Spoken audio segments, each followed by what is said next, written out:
Hillsboro, Ohio. A small rural town nestled in the foothills of the Appalachia. Compared to suburbia, it's not much. But it was a great place to grow up. I got the chance to sit down and talk with Drew Hastings, a stand-up comedian turned small-town mayor, about his experience moving to Hillsboro. I came here from Hollywood. I'd been living in Hollywood for 13 or 14 years. And, it's funny, people used to ask me, they said, well, moving from Hollywood, California to Hillsboro, don't you go through culture shock? And I would say, well, you're assuming that LA has culture, which in my mind it doesn't, which is part of the reason I wanted out of there. But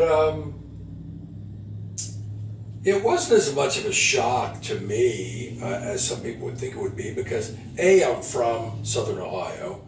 I went to UC. I grew up in Kettering, Ohio. Yeah. So I'm used to being from 50, 60 miles from here. Granted, rural Appalachia, small town Hillsboro, is much different than the suburbs of Cincinnati or Dayton or downtown Cincinnati. In a way, there are two types of people that live here. If you say, well, why is this different from Kettering, Ohio? Well, you have what I would consider small town residents here that you would define as small town people. Then you have flat out kind of Appalachian country people, which is different. I kind of kiddingly will say sometimes there are two types of people. One woman will say, and maybe the woman from Kettering will say, my grandmother has diabetes. Down here, a woman is most likely to say, Mama's got the sugars, right? And they're both saying the same thing. It's just culturally two very different things. What was it like to be a teenager in this area? Oh, tell her, Mama. What was it like to be a teenager? Yes. Well, it was Was that in the front seat or the back seat of the car, Sandy? Well, a little bit of both. You always started in the front. Somehow you ended up in the back. No, I don't know what that was about. But I do know that you lost your hair on one little episode. Stop it, sister. It was a real good era to grow up in. We were poor. We were poor, but we didn't realize it. Everybody was equally poor. And it was just a lot less stressful time. You could go out, walk the back alleys at 12 o'clock at night, not have to worry, didn't have to lock your doors. No, we kept ours open so people would come in to see us. The rock and roll era hit big time in the 60s. 50s and the early 60s. And we'd go to dance canteens and We had a all dance night. every Saturday night, and we'd get to kick our heels up at the armory. Roller skate and just... Who's the better dancer? That would be me. We've been known to have dance-offs. Yes. She has won. I have. I've won a twist. I'm quite the twister. Yeah, she won a twist contest. Can you explain? That's hard to vision, isn't it? We got to explain what a twist is. Yeah. What is a twist? Well, it's one of these little dances where you go like this, man. You twist all night long. City people have no idea where their food is made, how food production is done. They have no idea. And yet they want to try to shape policy. Usually a lot of it's emotionally based. My name's Ken Ayers. I'm a farmer. That's my dad. He's been working on my family's farm for the past 30 years. So, what is it like being a farmer on the day-to-day?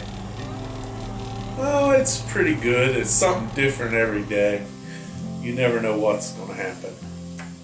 You might treat a sick cow in the morning. You might work on a piece of equipment in the afternoon. You never know what you're going to do. What are some of the benefits? Get to work outside, get to do stuff you like to do. You can be your own boss. Yeah. So what made you want to go into agriculture? Gosh, why does anyone want to go into agriculture? Alright, and then still 3 out in the T-lot. Then when you get done, come back here and get these silage wagons unloading up. I guess it's just in your blood, just something you want to do. I mean, you gotta love it. Why's that? It's hard work. Sometimes it doesn't pay the best in the world, but as long as you enjoy what you're doing. You probably spent a lot of time here as a kid, right? Okay. You know, I don't think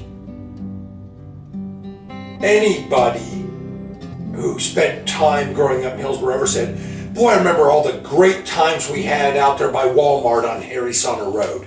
No. If you have memories of the town, it would be, I remember when we used to go uptown. That tends to be the focal point. I think it's kind of run its course, and I see things maybe shifting back. I don't think, I think that's because of the internet.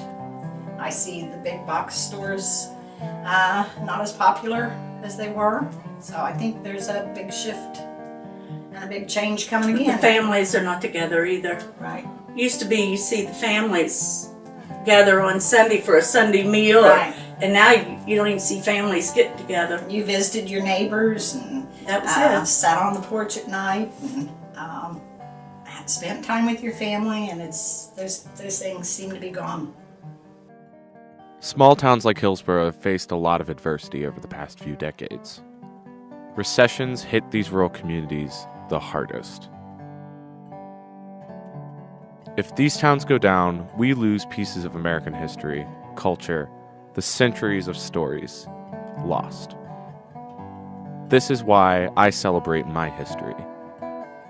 This is why I celebrate Hillsboro.